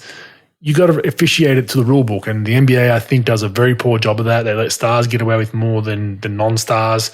Carries, travels, fouls, all that kind of stuff. And they need to fix it because, this has cost 2 teams 2 games now. Okay, it was a great play when you look at a highlight tape, but then you're like, hang on a second, isn't that a travel? I think that makes it even worse, pro. I agree, Bogues. The inconsistency of the officiating, as much as I'm an advocate for respect to officials, I think they do. But that wouldn't be from the. Hold on, I'm sorry to cut you off. That wouldn't be from the refs, though. So I don't think this is a critique of refs. I think there's obviously instruction. Like all the referees haven't just gotten together and said, "Hey, let's protect all the stars. Let's not call late game travels. If it's a game winner situation." This has come from the top, in my opinion, over a course of time. Folks, my thing for referees, and maybe it is from the top, I'm not even saying the stars versus not. I'm saying the inconsistency of the call. Like, to me, the travel, the splitting of feet on the, 2 things that referees fuck up on from top to bottom are splitting feet on drives on perimeter and switching of pivot feet. They are awful at policing that.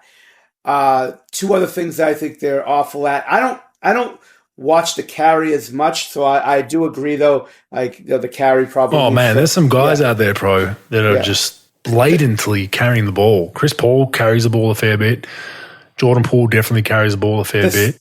The step back is a joke to me, though, folks. Like the side cha-cha-cha. Yeah, like the 18 steps you're allowed and all this bullshit about gather versus not. Fuck that gather bullshit.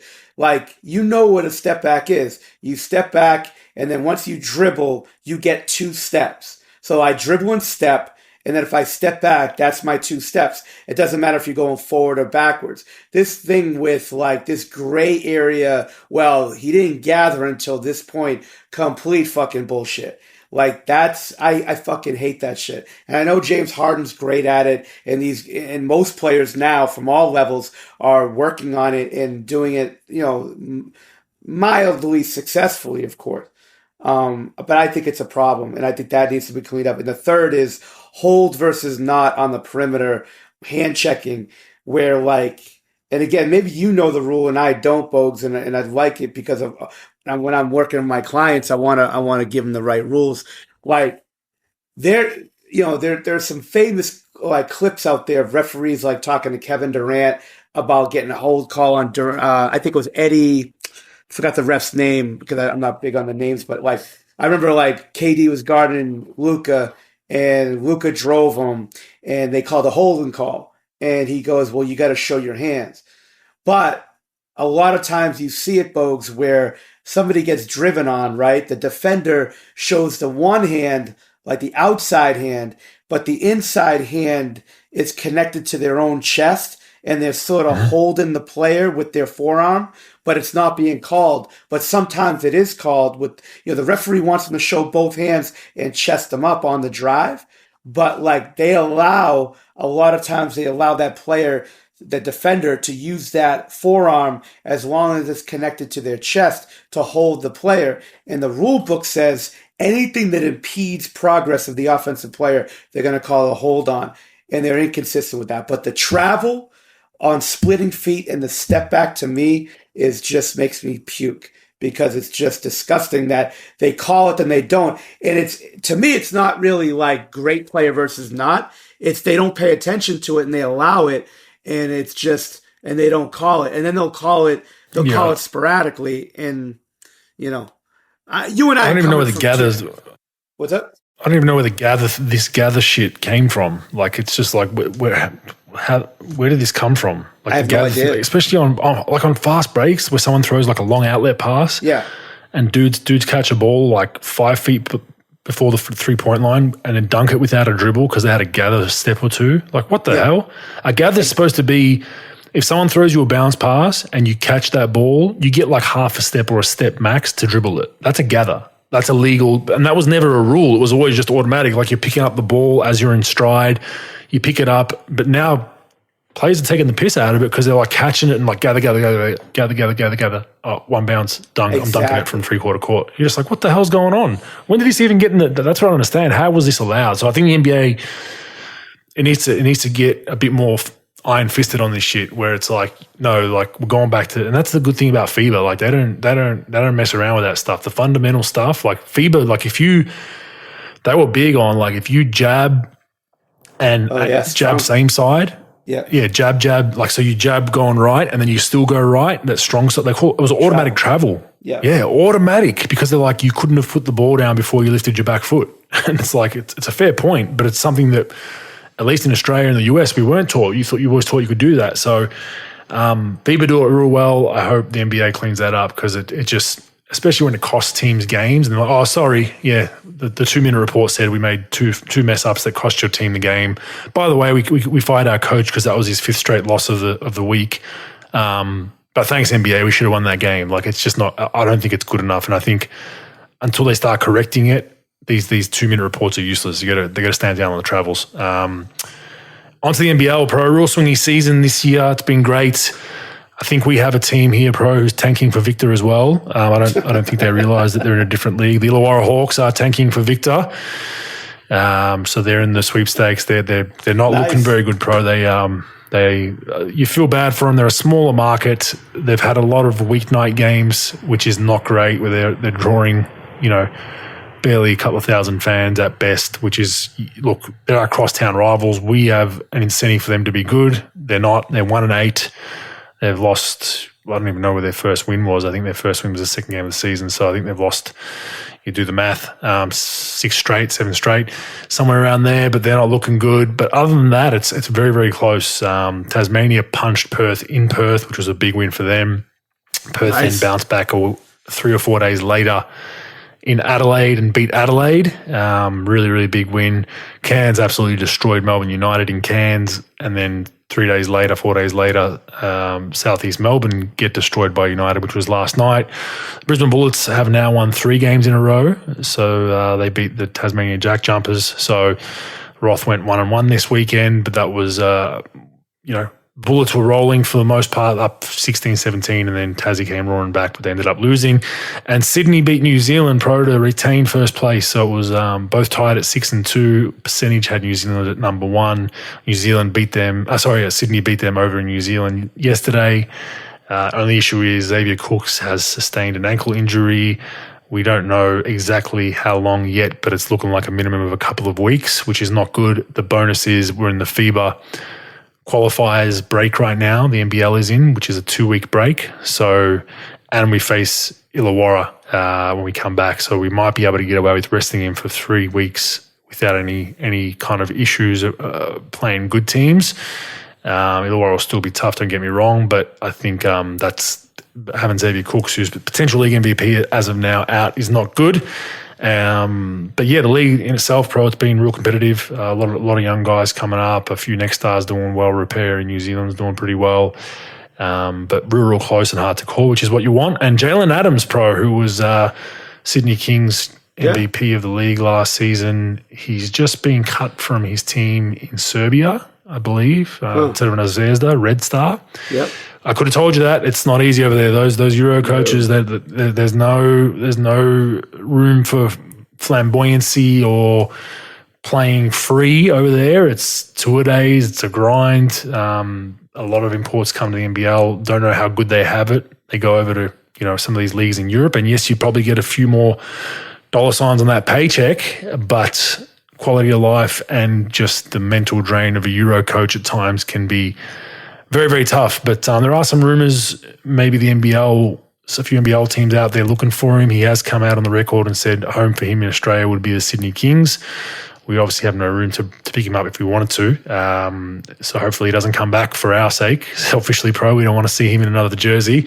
But I anticipate he will go back to the G League and potentially play the 10-day game, which will probably fire up here in the next month or two once teams start sustaining injuries. So that's the NBL news as of now, Pro. Bogues, I'll tell you what.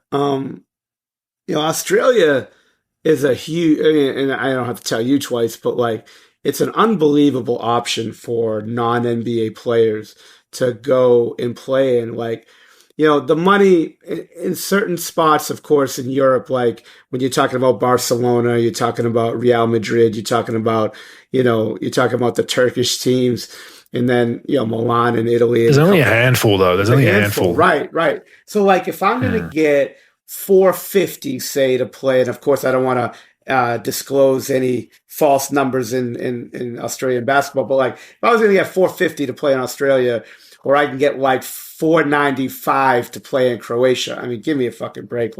No offense to Croatia or anything, but standard of living, I would definitely want to go in Australia. Why? Why wouldn't you? It's a great place to live from what I've heard.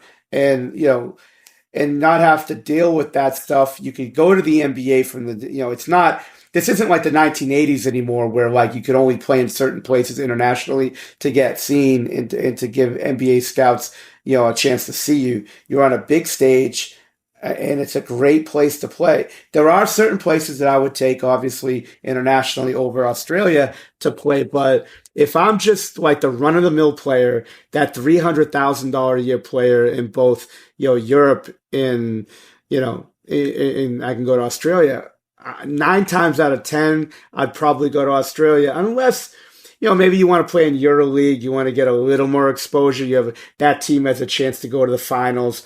I could see that. But if you're going to play in, say, a Russian team or the political stuff, but what I'm saying, if I could go to a not a great team, not a CSKA Moscow or something like that, I'm just going to a run-of-the-mill EuroLeague team. I'm going to Australia. And yeah, Ray Charles could have told you, you shouldn't go to Red Star over Australia, especially if the money was going to be really good. And, I don't know. It's triple or quadrupled, fair enough. If it's 50, you can never judge people upon money, but you say, let's say you're making 300-400 USD in Australia and you're getting 700 in the middle of nowhere, Russia or China or whatever, the quality of life and mind drain it's putting on you on a daily basis. The NBL season runs during Australian summer. There's a lot of pros, English-speaking country, Western, safe to get around. You don't need a driver. I had friends play in Russia where they had to have security guards and drivers with them at all times, same as China. And the living standards are very good. So, I think a lot of players are starting to appreciate that and realize that, for maybe, a little bit of a pay rise, is it really worth it? Look, if a guy's getting, there were some players that went to China this season from the NBL that were getting double, triple, if not quadruple what they were making in the NBL. Fair enough, totally get that. But then you still got that mental drain. So you got to weigh up, okay, is $500,000 extra in my bank account going to fix the fact that I'm living in a place that's hard for me to live for 8 months a year? That's what you got to figure out. Whether some players can totally adapt to that and be fine with it. Some players probably know they're going to struggle but still take it for the money. And then some players say, you know what, I'm happy with the 300-400 and I'll stay in Australia and then potentially pick up another deal after that, which happens to a lot of Australian players in the NBL, because the season finishes non-COVID years, it finishes in February/March. They get piggybacked with another EuroLeague deal where they make another 30,000-40,000 euro a month for two or three seasons. There's a hired gunman somewhere in, as a shooter or a gunner somewhere up in the EuroLeague or Euro Cup. So I think it's a fair point, and I think more and more imports are starting to realise that Australia's a pretty good level of competition. It's got ties now to NBA scouts, a lot of NBA scouts here on a regular basis, and it's a good place to live in summer. So we'll see if we can get more out here. All right, Dabble, Betting Meets social media. On Dabble, you can follow your friends and mates, stalk the experts, trending tipsters. I am on there, yes, Andrew Bogut, all one word. You can have fun, you can talk shit, you can copy people's bets all in one swing. So go on, download the app, have a dabble socially, gamble responsibly. Have fun with that, people. All right, stats useful or useless, pro. A little bit of trivia for you. The most years on a single team, so a player has been on a single team, the most years without reaching the NBA Finals. Who would be the leader of that, you think, pro? All-time NBA history. So it's obviously someone that's played at the same team for a long time. So same team, the same team, and hasn't been in the NBA Finals with that team. Correct. Man. This guy ended up changing teams late in his career and getting a championship. Okay, I'm gonna guess Kevin Willis. Oh, it was a Kevin, but it wasn't Willis. Oh, okay. What do you got? Kevin Garnett. Okay, he played 14 seasons in Minnesota without reaching the NBA Finals, and then obviously went on to Boston to win it. So, that's an interesting one. And there's two active guys in the NBA as of now. There's a bunch of other guys. This is on Hoopside, by the way, if people want to check it out. It's just pretty cool to read, just a weird stat. There's two guys active currently in the NBA. One of them, he's now on a different team, but his former team, he had 12 seasons without an NBA Finals. Care to take a guess? Say that again, Bogues. There's two active players in the NBA that are in this list. One of them just recently left his former team, which had 12 straight seasons when he was there of not making the finals. He's now with a different team. Any guesses as to who that is? This is one of the teams that we knocked out on the way to our championship, bro. My first year. He just left his team? A couple of seasons ago, yeah. Bogues, I'm clueless on that. What do you got? Mike Conley with Memphis. He had 12 straight seasons without a finals appearance. And there's one active player in the NBA who's still with his current team that's had 11 straight seasons without a finals touch, bro. Who would that be? Give me 1 second, Bogues. I'm just going to look at these on the teams. West Coast. Not rosters, but I'm just going to look. He's been West Coast team. Oh, Chris Paul. No, he's been to the finals with Phoenix. Oh, that's right. I'm followed. But anyway, even all these other teams, this guy's he's on that current roster still since he was a rookie. It's his 11th season. It's going to be his 12th at the end of this season, so he's going to get to 12, I believe. I don't think his team's going to make the finals this year. It's Dame Lillard. He's going to be he's had 11 straight seasons without an NBA final. Just an interesting stat. I mean, doesn't really tell you a whole lot, but it's just pretty cool to hear. KG was 14 straight seasons of playing at a high level without a finals appearance. Tells you how hard it is, pro. Useful or useless stat? I say it's useful because it just goes to show you, like you said, that how hard it is to make the finals, man. How you could do everything right. You could take care of your body. You could be a high level player. And you still need a supporting cast of a team in an organization to make the finals. And you need some luck too, for sure. I think it's a useful stat. I agree. I think it's useful. It's just a different one that you don't hear much of. And some guys are sometimes stuck in the doldrums of bad teams that just can't get there. But interesting one nonetheless. And I think when it's all said and done, Dame might just beat KG because he signed a pretty big extension. So let's take it to the final soon. All right. Here's a Golden State Warriors one for you, pro. We touched on the plus-minus stat as we went over the team of the week. Golden State's starting five, pro. So their starting five, their defensive rating for their starting five is 98 per 100, right? Good. That is good because the league leader, number one in the league, is the Milwaukee Bucks with 101.3. So the Golden State Warriors starting five at 98 would be 3.3 points better than the league leaders in Milwaukee Bucks, right? Now get this. The bench for the Golden State Warriors is 120.5 per 100 defensive rating. Damn. Do you know where that would put them in the league? I would assume dead last. Dead fucking last. So Detroit is last with 119.7. They're 0.8 worse than the worst team in the league. That is a disparity between the starting five and the bench defensively. We touched on plus minus, but defensively, that is 22.5 points difference when the bench is on the court defensively, pro. Useful or useless? Pretty useful, man. I'm not a plus minus. I'm not a plus minus fan, but I don't know enough of the defensive rating, but enough people weigh. Well, it's what you allow per 100 with a certain lineup. So whatever lineup's on the floor, it'll calculate when that team's together. You're allowing, so if you allow 30 points, 30 points in 30 possessions, then you're 100 points per 100 possessions. Nah, that's bad. Yeah. 120.5. Their bench is dead last. If you were to do it on that scale, I think it's useful. I think it tells you a lot of their problems right now.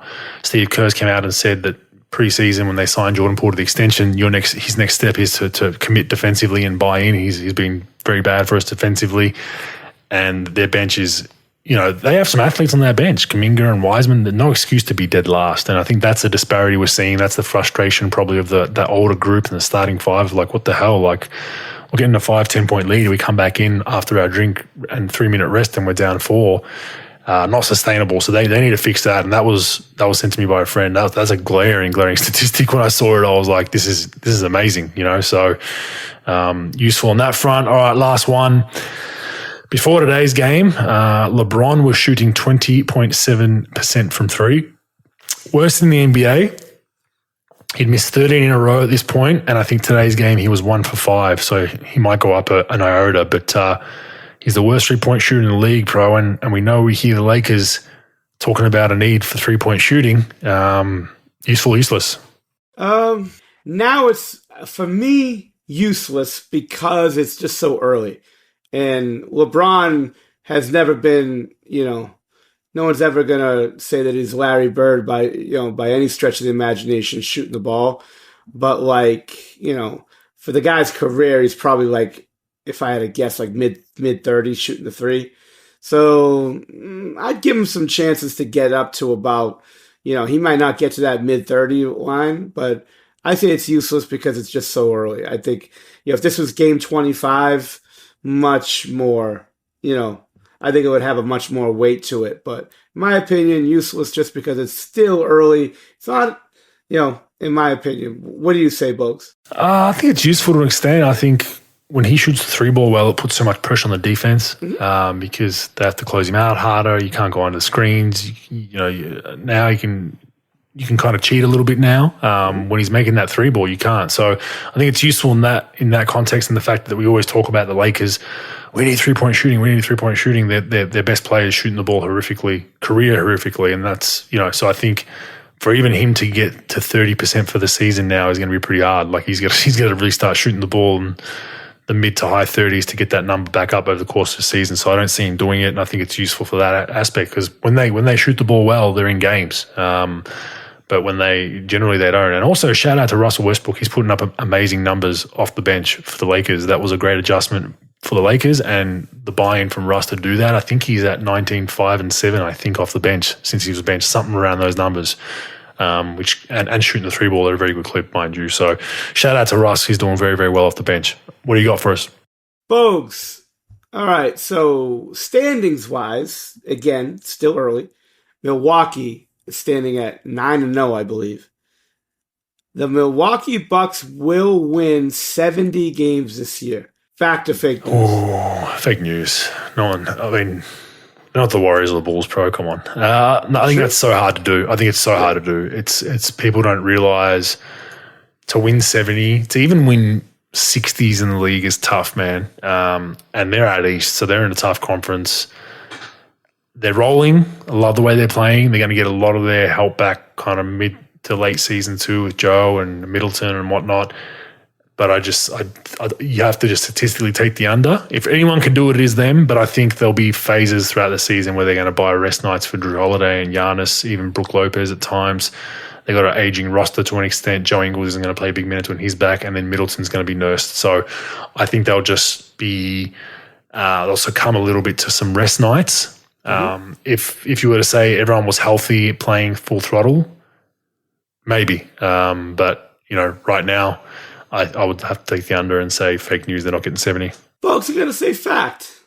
Why not? I'll probably get my ass kicked on this one, but you know what? I'm going to say fact. I'm saying they're playing really well. They got a chance at it.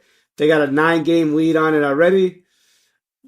Probably won't do it, but I'm going to say fact to it. I'm going to give them the benefit of the doubt. I got no scientific evidence, no statistical evidence to back it up. I do just know that they're playing really well. A lot of teams are taken. The rest of them are on load management, and why not? East, even though the East has got some good teams in it, I say they could go with 70. They got one of the best players in the game on their team. They play together. I'm going to give them a chance. I'm going to be a positive guy for the first time in my life. So we'll go from that one, even though I'm going to get my ass clobbered on it. Second thing, Bogues. Right now, currently, there are 5 NBA players that are shooting 50, 40, 90. Bojan Bogdanovic, Luke Kennard, Ayo Dosunmu from Chicago, Marcus Morris, the Clippers, Obi Toppin for the New York Knicks. There will be a 50, 40, 90 guy in the NBA that plays at least 15 minutes a game to make it, make it a little bit fair. So the question is, there will be a 50, 40, 90 guy this year playing in the NBA. There has been every season lately, right? Hasn't there? Yes, 50, I'm sorry. One of these 5 will be, at least one of these 5 will be a 50, 40, 90 guy by the end of the year. Bojan Bogdanovic, Luke Kennard, Ayo Dosunmu, Obi Toppin, Marcus Morris. Yeah, in fact, I think one of them will get it. I think one of the first 3, most likely. I think Toppin, I'm kind of a bit skeptical of, but I think Morris definitely has a chance as well. So I would say fact on those 5. I say fact. I say Bogdanovic will probably do it. And here's a what's it called? Useful, useless stat. 4 out of the 5 have 100% free throw shooting percentage as of now. Luke Kennard, Dosunmu, I'm probably butchering his name, Marcus Morris, and Obi Toppin all have 100% free throw shooting percentages. So there you go. 10 games in. 10 games in. And then last but certainly not least, we talked about the Golden State Warriors, 3-7. The Golden State Warriors will be a play-in team this season. Fact or fake news? So right now, 3-7, 4.5 back. They are giving up 121 points per game, which I believe, if I calculate it right, they're the second worst defensive team on points allowed in the league. And just let me make sure. I got my database that tells me that, but I just want to make sure team stats. I just want to make sure that stat leaders, let me see, opponent leaders. Right now, Golden State Warriors are last at 121.4. San Antonio Spurs at 121.2 in points allowed. So that being said, Golden State Warriors will be a play-in team this year, finishing 7, 8, 9, or 10. What's that? They're behind the 8 ball. What are they? They are 2 games back. So New Orleans. So Dallas is 5-3 at the cutoff. Uh-huh. And they are 3-7. Shit. So they got to defeat one of those teams. I'm going to say they are a playing team. In fact, at this point of the season, it's looking like that. Like I said, they got to turn this around quick to get in there. And I think that top 6 in the West is going to be tough to get into once it's kind of established in another probably month or 2, unless something drastic happens. Look, I think Utah still have the potential to fall out of there. But the Clippers, yeah. It's an early one to call. I think it's too early, but I'm going to say fact. I think they're going to be somewhere in there just with the numbers that we've spoken about that you just dropped, their bench, their plus minus. I think their bench is just a glaring problem. They got to fix it. I don't know if they get in the trade market, if they find some secret sauce somewhere. Lineup changes, I don't know. But their starting 5 is doing a phenomenal job. It's their bench has just been awful. So I'm going to say fact on that. They're going to be a playing team. Yeah, I mean, looking at it, Bogues, top 6 right now, Phoenix, Utah, Denver, Memphis, Portland, Dallas, right? You got to look at, okay, who, first of all, they're going to be in at least a play-in. I can't see them staying where they're at. They're only a couple of games out of the play-in right now. And so, but the top six, like, we probably both think that Utah will probably drop out of that if we had a guess, because it is still early, and they're only like 4 or 5 games out of the whole Victor Chase thing. Denver's going to be solid. Memphis is going to be good. Portland, they're getting some players back and all that, but I don't know about them. I think Dallas is going to be a juggernaut. We don't know about the Clippers because of Kawhi's knee. New Orleans is going to hang in there if they're healthy. I could see Minnesota, San Antonio dropping. San Antonio will drop like a brick, down to the bottom. But I could see Minnesota competing, but I could see Golden State being better than them.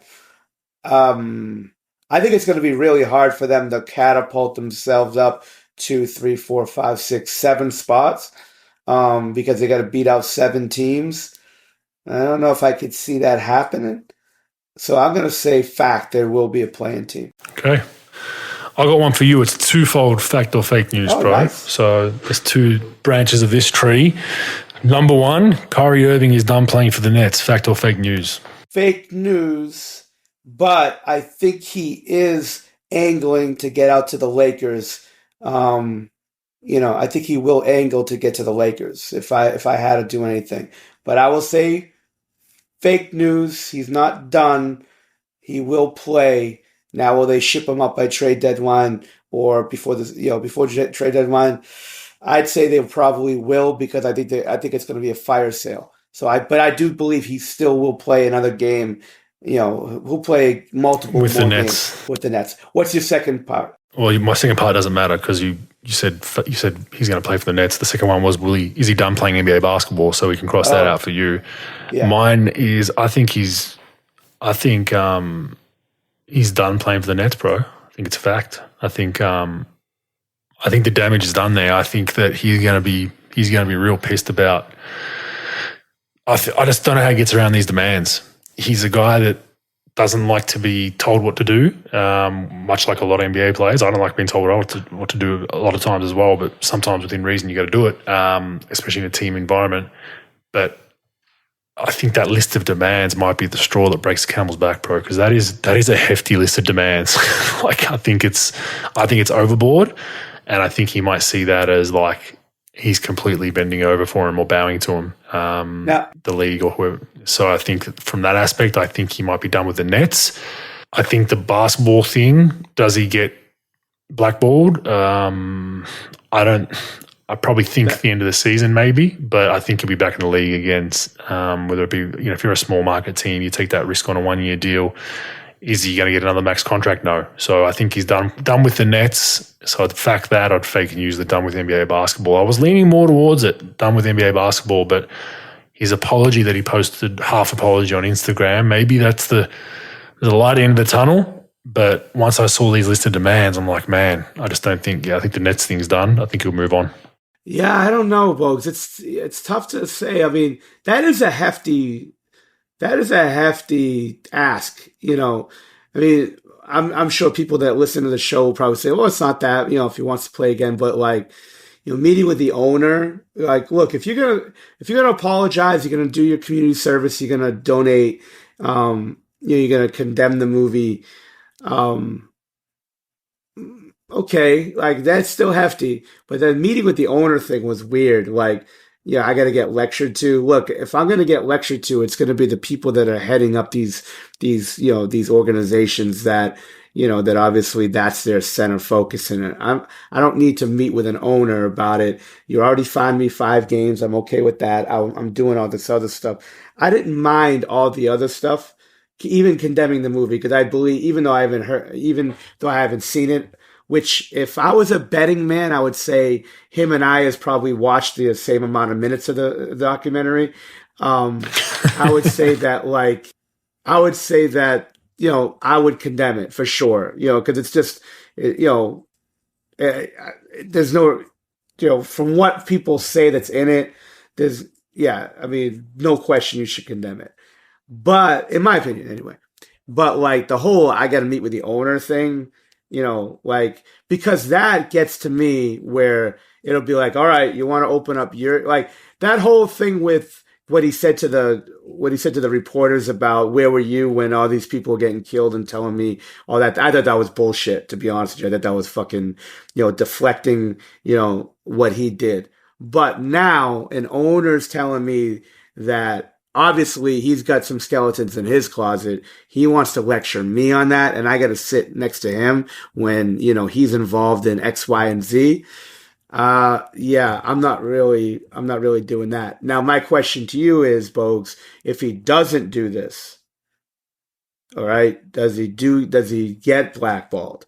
Is there such a pushback from media and organizations and all that in the league where another team, because I think another team will pick him up, to be honest. Now, will they be allowed to? That's another thing. I don't know. Probably allowed to, but, is it? I think there are teams that are desperate enough to do it, regardless if he completes that list or not. But what do you think, Bogues? Do you think if he doesn't do all those things, do you think another team picks him up? Well, considering Melo's got a bad stench on him, he was still in a pretty. I mean, yeah, he had the issues with not wanting to be a bench player, maybe a bit of bad timing, but he somewhat got just shelved by a lot of teams, like not even going to engage in a conversation. And he was still pretty. I thought he was okay with the Lakers that few years he was there, right? Like, well, the year he was there. Decent, yeah. Yeah, no, I'm not saying he's like. I still think he was a bench player. I'm just saying he still had. I think the Ennis Can argument. I think Ennis still has good productive minutes as a 9, 10, 11, 12 big on a roster. Like, he should be in the league, right? So I think it goes within that context of. I think there's every chance if those, all right, Ennis isn't at his level, but Melo at one stage was at Kyrie's level, and he got kind of bounced pretty quickly, and some said blackballed. So I think it's highly likely that it does happen. I think there's going to be a lot of teams that, you can cross off all the young teams. So Orlando, OKC, Houston, maybe, Indiana makes a trade, you cross them off. Detroit, Cleveland wouldn't do it. Boston wouldn't do it.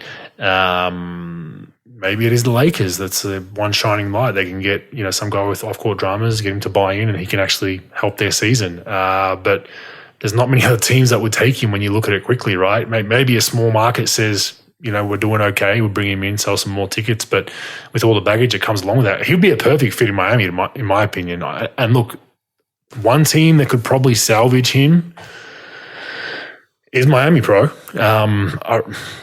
Because there'll be a line in the sand the day he signs that contract. You cross this line, there's no ifs, ands, or buts. We're not appeasing to you. This is it. We're giving you your lifeline. Come and buy in and help us win a championship. And he could be a player that helps them win that championship. You bring him into that roster with what they've got now, just spitballing. And the only reason I bring up Miami is because I think they're one of the few organizations level-headed and strong enough from the top down, like you mentioned, Udonis Haslem, Pat Riley, Spo, where they're not going to tolerate, hey, if we have to treat this as a 10-day at a time, we will. Come in, buy in, play great basketball for us, help us win a chip, and then hopefully you'll be here for a while. That could be a team. That could, if they want to do that. I don't know what the owner's position on it is. I don't know all that kind of stuff. But there is a chance, man, that he's depending on how the next few days are handled, the next week is handled, which I don't agree with, but that potentially will set his future up whether he plays NBA basketball again. Not just Brooklyn basketball, but NBA basketball again, in my opinion, bro. In my opinion, Bogues, I think the only team that would pick him up, again, if I'm a Jewish owner, I don't know. I don't know how much, you got to weigh it now. If I'm an owner that this player potentially could put me over the top, I mean, how much from what he's done or not done with this whole thing do you hold that against him where, I'm not signing him for no reason, even if it's going to win me a championship because of my faith, who knows? Mickey Harrison is a Jewish person. Does that weigh in? I think the only team he could play for, Los Angeles Lakers. I think LeBron is the only guy in the league that, again, that if he has the power, A, with his following, B, with just the stature that he has in the league. If he says, hey, again, sticks up for him in the sense that everybody, even though he doesn't do this for everybody, like everybody deserves a second chance. He messed up. I'm going to be there with him every step of the way to make sure he understands what he does. Like, the whole spiel, right? And look, the Lakers are bad. They got no chance right now. There's no savior. There's no trade. There's no anything they could really do. I think this is the only move that could salvage it. I think that might be the only team he could play for. Because like you said, young teams ain't taking him. Jewish owners, I would say it's really hard bent to be like, they're going to be racing after each other to fucking sign the guy. He can't play in New York, because I don't think the Knicks would pick him up. Obviously because of their roster anyway. And also, Bogues, like, he has, like, all this other stuff, it's a big distraction on top of the anti-Semitic stuff, the movie and all that. Enough is enough. Like, a lot of teams are fed up and they don't want to deal with the fucking baggage. He's 30 years old, Bogues. You think, like, as long as, like, he's been in the league, he's like 38. He's 30 years old. It's crazy that... In his prime, essentially, prime. Theoretically.